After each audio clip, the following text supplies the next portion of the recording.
Incroyable arnaque que celle qui arrive maintenant dans Sans aucun doute. Vous allez voir comment une famille qui a fait confiance à une comptable s'est fait ruiner par des chèques qui ont été falsifiés. Vous vivez une situation similaire. On vous doit de l'argent. Vous avez de gros problèmes liés à une arnaque. 0826 107 109 0826 107 109. Nous accueillons maintenant Janine et Valérie. Janine est la mère de Valérie. Toutes les deux travaillent dans une affaire familiale. Pendant des mois, leur comptable et ami a détourné de l'argent. Elle nous a trahi une amitié, trahi dans la famille et en plus une voleuse. Plus de 144 000 € auraient ainsi disparu. Elle a complètement mis la société à plat, à zéro. Sur le plateau, nous essaierons de savoir où est passé l'argent. Tu l'as mis où l'argent? Pour Sans aucun doute, c'est une nouvelle affaire qui commence tout de suite. Bonsoir mesdames.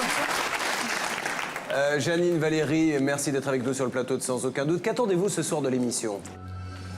Une justice. Une justice sur une comptable qui nous a vraiment escroqués, qui nous a fait du mal dans ma famille, mes enfants et surtout pour mon fils. Vous êtes aujourd'hui à cause de cela dans une situation financière très difficile? Assez difficile. Valérie, ce qui est tragique dans cette histoire, c'est que c'est une amie de la famille. Donc il y a une injustice, mais il y a aussi une trahison quelque part. Une grosse trahison, oui. Ouais, parce qu'on lui a fait confiance depuis le départ. Elle a quand même tout fait pour qu'on lui fasse confiance. De combien vous a-t-elle volé, À peu d'après près vous? dans 143 à 163 000. 143 à 163 000 Euros. euros. Je vous propose déjà, pour que nos téléspectateurs comprennent mieux la situation, de voir ce reportage de Sylvain Meyer. Regardons.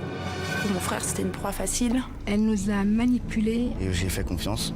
Elle en a profité à mort. Je me sens coupable de l'avoir introduit chez moi.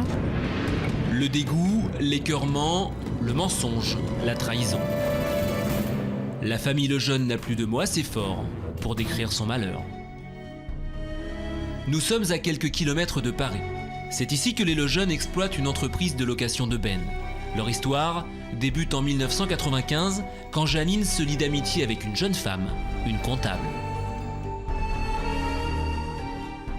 On est devenus amis parce que c'était même un jeu de travailler ensemble. Elle était très, très gentille et oui, c'était une amie.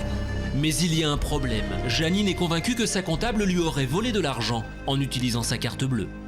À l'époque, elle m'a pris 65 000 francs qu'elle m'a remboursé régulièrement tous les mois. Magnanime, Janine passe l'éponge.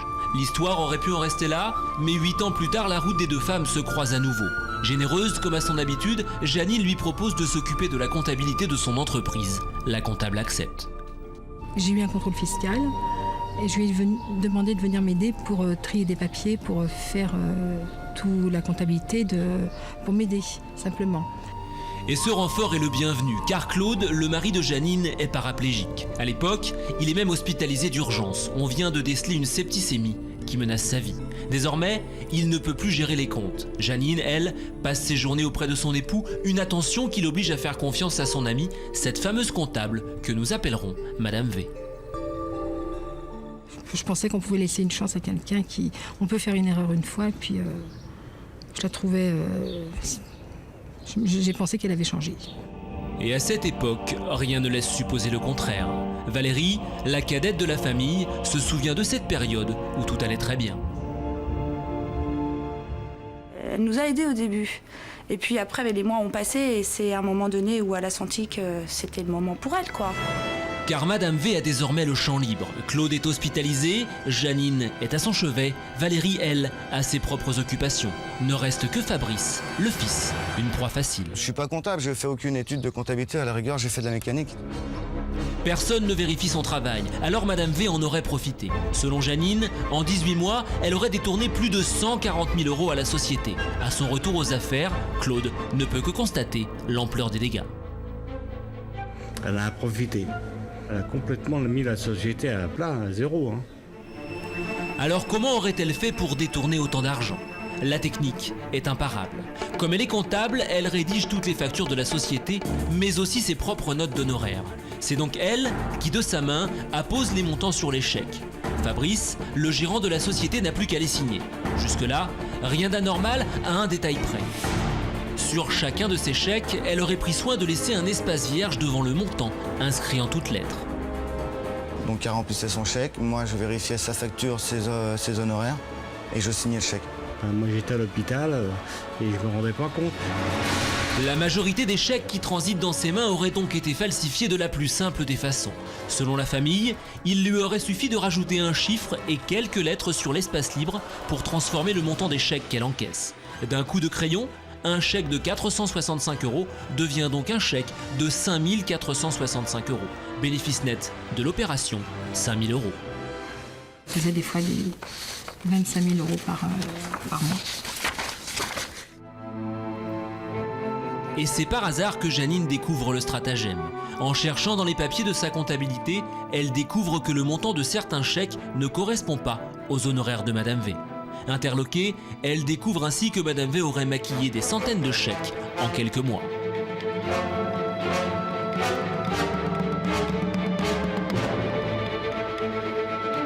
J'avais toutes les preuves en main.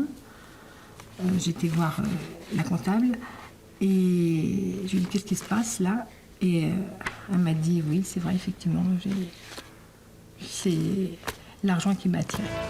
Madame V avoue, elle reconnaît les faits, mais pour Fabrice, c'est insuffisant. Il veut récupérer ses 144 000 €. Ah bah moi je lui ai dit, écoute, tu as su voler cet argent, maintenant il faut savoir la rembourser. Je lui ai dit, tu vends tout ce que tu as en possession, ce que tu as dû acheter avec cet argent, il faut me rembourser.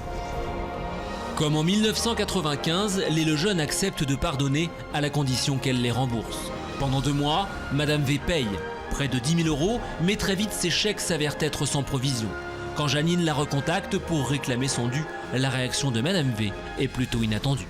Elle a porté plainte contre nous, contre harcèlement, séquestration. De réclamer sa propre argent, c'est de harcèlement? Là, on a déposé notre plainte et j'avais fait une lettre au procureur.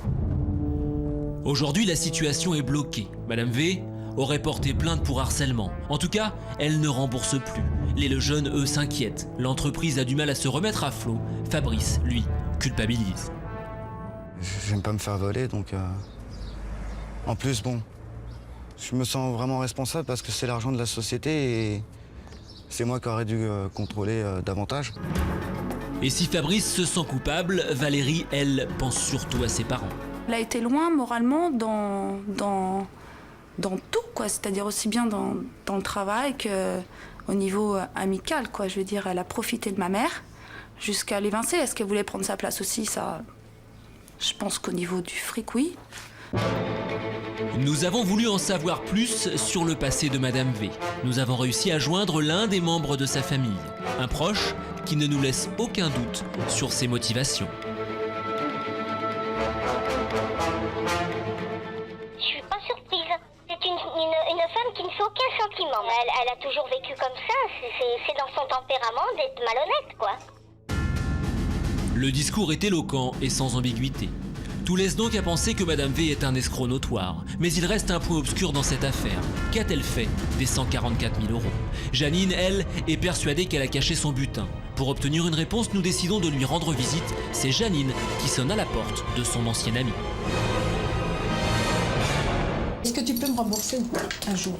J'ai parlé à la banque qui m'ont interdit bancaire. Moi, la police m'a dit que tu gagnais 4 000 € par mois. Entre 3 500 et 4 000 €. Oui, et avec ça, tu peux pas faire... Oui, mais il faudra que le client paye. Selon ses dires, Madame V ne peut pas payer. Elle n'aurait plus de liquidité. Elle serait même sur le point d'être saisie. Janine va tenter de la faire réagir. Donc, tu as pris des responsabilités pour prendre de l'argent. Maintenant, je te demande de prendre des responsabilités pour me rembourser. Mais on trouve un accord amiable. Bah, je veux bien trouver un accord amiable, mais propose-moi quelque chose. Je t'arrête un peu par mois. Pendant de longues minutes, la discussion se poursuit. Les deux femmes envisagent un éventuel accord à l'amiable. Madame V manifeste à l'évidence une certaine bonne volonté. Elle semble enfin prendre conscience de ses responsabilités. Dans cette affaire, Madame V n'a fait l'objet d'aucune condamnation. Pourtant, à plusieurs reprises, elle a dédommagé la famille Lejeune. Une famille cette fois bien décidée à ne pas lui pardonner ses écarts. Je me suis sentie... Elle nous a trahi une amitié, trahi dans la famille et en plus une voleuse. Ce qu'on veut aujourd'hui, c'est d'être remboursé. Et qu'elle puisse plus du tout recommencer. À personne. L'enquête est signée Sylvain Meyer, pour Sans aucun doute. On va donner la parole à votre fils qui est avec nous également et qui se trouve dans le public. Bonsoir monsieur. Bonsoir. Quelle a été votre réaction quand vous avez appris ça? Ma réaction, c'est que, surtout comme c'est une société familiale, mon père m'a dit attends, t'aurais dû regarder davantage et tout, mais bon, comme c'est un travail d'équipe, en famille, c'est dur de tout faire, quoi. Ouais, madame. Aujourd'hui, moi, ce qui m'embête vraiment, c'est que bon, c'est ma famille. Mes parents ils se sont battus des années pour tout ça. Et tout est en train de s'écrouler à cause de... Ils travaillent aujourd'hui comme s'ils avaient 20 ans, quoi. C'est le travail d'une vie là, qui est en train de... Le travail de toute... Elle a su y faire, c'est quelqu'un qui n'a pas de sensibilité. Elle a aucune... mes parents, elle a usé d'eux, mais aussi bien financièrement que moralement. Jusqu'à un moment donné où ces derniers temps, ça allait plus du tout. Hein. Vraiment, maman, elle était... c'est des grands mots, mais elle était au bord du suicide quand même. Et elle le sait très bien. Mon frère, bon, il a énormément de choses à gérer. Et quand on arrive, quand on est comptable, c'est son métier, on arrive avec des papiers, tout est fait, tout est bon. On fait confiance, c'est vrai c'est un métier, quoi, quelque part. Évidemment, vu les sommes, on a été contactés quand même par les banques, par tout ça. Mes parents, ils sont venus à domicile, parce que mon père, il ne peut absolument pas se bouger du lit pour l'instant. Oui. Et donc, ça fait 35 ou 40 ans qu'ils sont dans la même banque. Ils n'ont jamais eu de problème comme ça, même avec l'handicap il y a 20 ans. Et aujourd'hui, elle était en train d'écraser tout le monde. Et heureusement que le banquier oui, elle va rembourser quand même. Nous a téléphoné. On a vendu nos actions. Elle était témoin des ventes de tout ce qu'ils ont fait. Elle était là, nous a laissé vendre nos actions. Et elle a tout laissé faire. Et le jour même, elle reprenait 5 000 € en fin de semaine. Est-ce que vous pensez qu'il y a d'autres personnes qui auraient pu avoir les mêmes soucis que vous? Ah oui, d'autres clients? Je pense. Pour rembourser, elle doit escroquer d'autres personnes. Et c'est pour ça que je voulais absolument vous prévenir qu'elle puisse plus recommencer à personne. Ça fait trop de mal. Ça fait beaucoup de mal.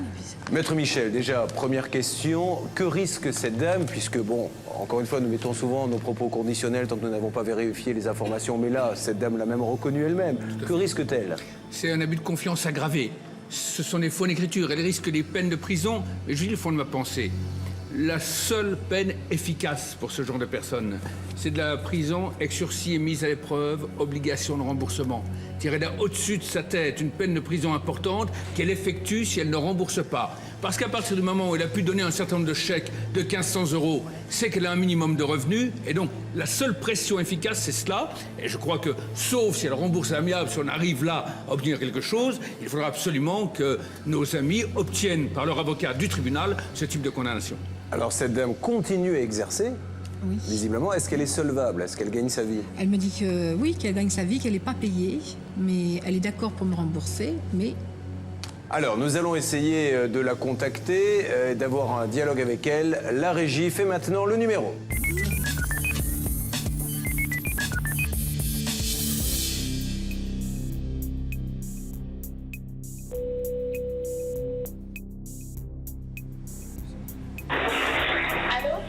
C'est Janine.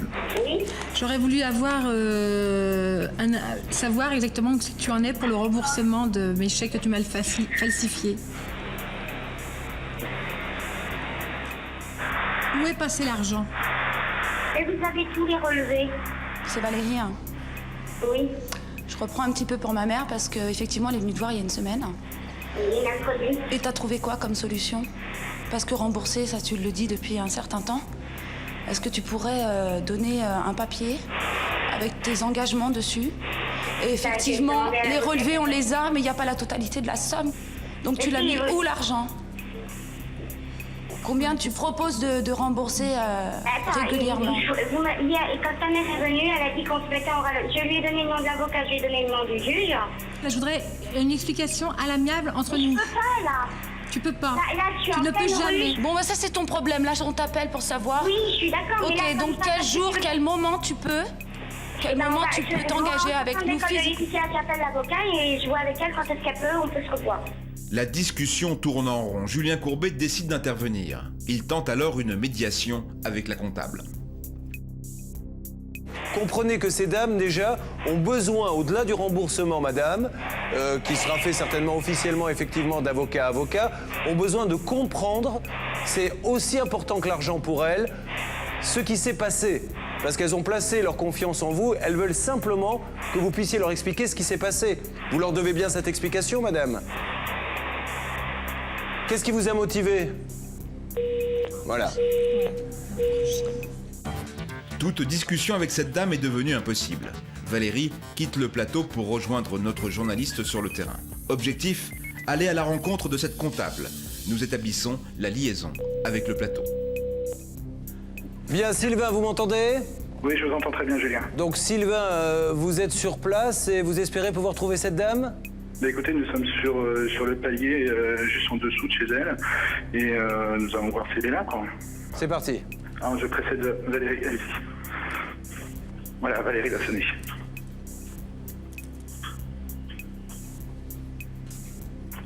Nous avons sonné. On réessaye de sonner une deuxième fois.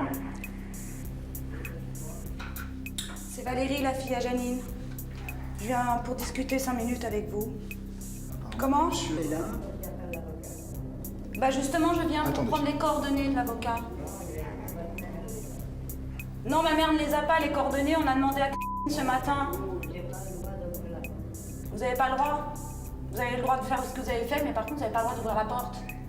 Je voudrais juste les coordonnées de l'avocat pour qu'on prenne un accord. Les remboursements, elle était de bonne foi, non? Puisqu'elle voulait rembourser. Donc il faut trouver un accord pour ça. Voilà, maintenant, Sylvain, peut-être pouvez-vous aller taper à la porte, gentiment, et demander si ce monsieur accepte de dialoguer avec vous? Bah, écoutez, En on vous va- présentant comme journaliste et voulant simplement dialoguer pour qu'il puisse donner une explication dans le cadre de l'émission. Je vais frapper. Monsieur, vous m'entendez? Monsieur? Monsieur, bonjour, je suis Sylvain Millière, je suis journaliste à l'émission Sans Aucun Doute. Nous venons juste ici pour discuter avec vous, pour qu'enfin vous puissiez trouver un accord avec cette famille. Le jeune eux ne demande aujourd'hui qu'à discuter et en finir avec tout ça. Ouais, Julien? Oui, Je pense que ce monsieur ne veut pas nous parler. Hein. bien. Nous ne pouvons pas en rester là.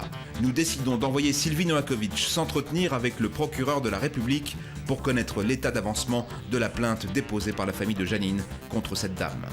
Quelques minutes plus tard, Sylvie Novakovic est de retour sur le plateau de Sans Aucun Doute.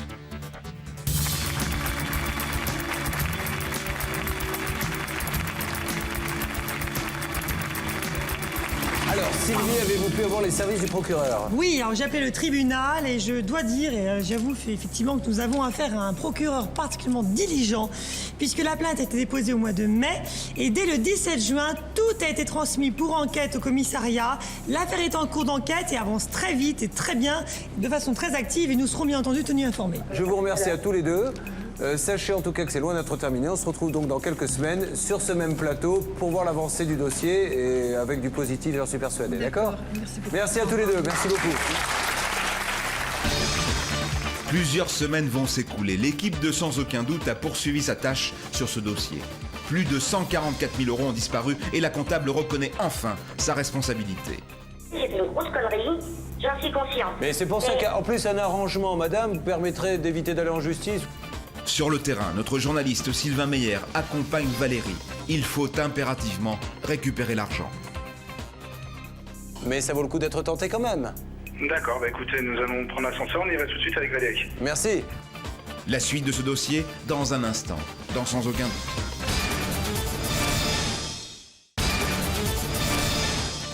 Il y a quelques minutes, nous vous racontions l'histoire des Lejeune qui possèdent une entreprise familiale. Pendant plusieurs années, ils ont fait confiance aveuglément à une amie comptable qui a détourné plus de 144 000 € des comptes de la société. Confiante, la famille signait des chèques à la comptable qui les falsifiait pour encaisser l'argent.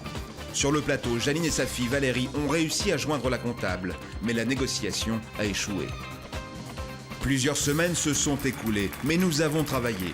Janine et son fils sont donc de retour sur le plateau de Sans Aucun Doute.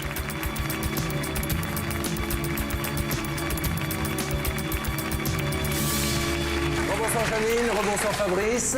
Vous avez eu du nouveau de votre côté? Rien, pas de Rien, nouveau, pas un coup de fil de sa pas part? un coup de fil de sa part, pas de coup de fil de personne. Alors nous allons continuer ensemble, ça prendra certainement beaucoup de temps et ça ne m'étonne pas que ça prenne du temps. Oui. 144 000 €, il va falloir les sortir, c'est énorme, c'est une très grosse affaire, la police est dessus. Nous allons essayer de la recontacter, je vous propose de l'appeler pour savoir où elle en est dans cette affaire. J'interviendrai si nécessaire, la régie fait maintenant son numéro.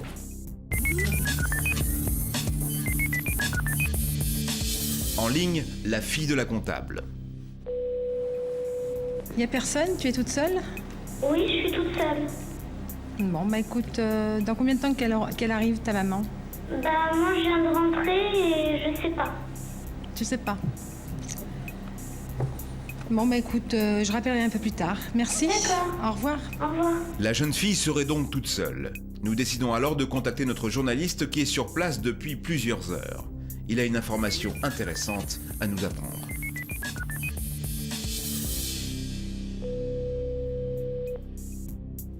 Sylvain, bonjour. Oui, bonjour Julien. Alors Sylvain, nous venons d'appeler à l'instant au domicile, qui est également le bureau, je crois, de cette comptable, et nous sommes tombés sur sa fille, visiblement, qui nous a dit que cette dame n'était pas là et qu'elle-même venait d'arriver il y a quelques minutes. Avez-vous vu des mouvements, vous, dans l'immeuble? Bah écoutez, ce que je peux vous confirmer déjà, c'est qu'effectivement sa fille vient d'arriver il y a quelques minutes. Ce que je peux vous dire aussi, c'est que nous sommes là depuis très tôt ce matin. Nous avons vu énormément de mouvements, beaucoup de familles chez cette dame. Et le seul mouvement que j'ai vu, moi, c'est cette dame rentrer chez elle ce matin et depuis je ne l'ai pas vue ressortir. Donc j'en déduis qu'elle est toujours chez elle là maintenant. Bien. Alors maintenant, vu qu'au téléphone il y a effectivement un barrage, nous allons réessayer d'avoir un dialogue avec elle, ce qui me paraît très difficile, puisqu'elle n'ouvre pas la porte, mais ça vaut le coup d'être tenté quand même. D'accord, bah écoutez, nous allons prendre l'ascenseur, on ira tout de suite avec Valérie. Merci. Sur le plateau, Janine et Fabrice espèrent que leur ancien ami acceptera d'ouvrir la porte. Mais sur place, malgré plusieurs tentatives, notre journaliste n'obtient aucune réponse. Notre dernière chance, tenter une dernière fois de la joindre par téléphone. Oui, allô? C'est Julien Courbet à l'appareil. Je sais. Bon, je ne veux pas vous embêter. On essaie simplement de comprendre la situation, plutôt que de ne pas se parler et de se parler à travers des portes, c'est complètement ridicule. Le souci qu'il y a, c'est que j'ai une affaire en cours. Il ne peut pas y avoir de corps amiable. C'est moi qui ai été me dénoncer. Déjà à la base. Après, c'est le commissariat qui a convoqué monsieur et madame Lejeune, 6, puisque c'est la ICRL. Et suite à ça, ils ont déposé plainte. Et moi, j'ai eu le lieutenant de police qui s'occupe de l'affaire. Et il m'a dit que c'était en cours et que ça suivait son train normal pour arriver au parquet. Bon, mais est-ce qu'aujourd'hui, vous seriez d'accord pour trouver un arrangement à l'amiable? Devant avocat, oui. Oui, bien évidemment, devant avocat, surtout devant avocat. Bah ok, j'ai fait une grosse connerie, j'en suis consciente. Mais c'est pour ça qu'en plus, un arrangement, madame, vous permettrait d'éviter d'aller en justice ou en plus, la sanction pourrait être terrible. Non, faut pas me raconter, la plainte, elle y est. Non, mais ça se retire une plainte, madame. Ça se retire, mais moi, je me suis dénoncée. Oui, mais madame, si vous trouvez un arrangement à l'amiable, ça change tout. Ce que j'ignorais, moi, madame, et ça, c'est un élément important, et c'est tout à votre honneur de nous le dire, je ne savais pas que vous étiez dénoncée. Dénoncée de quoi? Bah, dénoncer des faits qui me sont... que j'ai fait, les conneries que j'ai fait. C'est-à-dire l'échec? Oui, bien sûr, j'y ai été, avec tout. C'est-à-dire, vous avez été montré les chèques qui avaient été falsifiés? Non, c'est pas, ils m'ont tout pris. Ils sont venus chez moi, ils m'ont pris tous mes documents. Je n'ai plus un document. Donc vous avez... J'ai donné accord à l'enquêteur de police afin qu'il puisse aller auprès de ma banque et avoir tout. Puisque je n'ai plus rien. Donc vous avez tout expliqué, les falsifications de chèques et tout à la police? Tout. D'accord, sans rien nier. Mais seulement, j'ai pas eu de... J'ai rien nié. Eh bien, écoutez, madame, c'est tout à votre honneur. Donc aujourd'hui, est-ce que vous préférez, parce qu'après tout, on peut en discuter aussi, que ça aille jusqu'au bout, mais bon, les faits sont quand même assez graves, ou de trouver un accord à l'amiable avec eux? Essayons d'être positifs, madame. Qu'est-ce que vous pourriez proposer éventuellement? Proposer, on va voir avec l'avocat, avec ce que j'ai, et voir comment eux, ils sont d'accord. Hein. C'est parfait. Donc les avocats de madame vont appeler votre avocat, et vous allez tous les quatre vous retrouver autour d'une table, vous vous mettez d'accord sur une somme, et on n'en parle plus, madame. C'était juste ça le but de notre démarche. Maître Novakovic. Oui, bonjour madame. Alors simplement, effectivement, il y a une procédure qui est en cours. Donc il est évident qu'à partir du moment où vous émettez tout de suite des règlements, parce que vous avez reconnu les faits, à partir du moment où des règlements sont d'ores et déjà émis, votre bonne foi sera reconnue. Et toutes les parties ont intérêt à s'entendre, parce que même les parties civiles présentes, donc, seront elles-mêmes enclines à retirer effectivement leur plainte. Donc ce sera effectivement très important pour vous. D'accord? Ok. Je vous remercie, madame. On vous souhaite une bonne soirée. Au revoir. Au revoir, madame.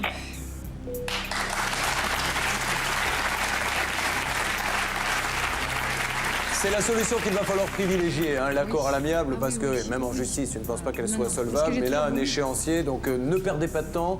Dès que vous quittez ce plateau, vous appelez votre avocat, qu'il prenne contact avec son confrère. Et entre avocats, ils vont régler ça merveilleusement bien, sans notre aide. On n'a plus besoin d'intervenir, ça se règle entre vos avocats maintenant. Ouais. Oui. Mais je pense qu'on est bien parti. Je vous D'accord? remercie pour tout. Merci à tous les deux. Merci à Sylvain Meillard, notre journaliste. On vous raccompagne, bon courage, nous tenons nos téléspectateurs au courant.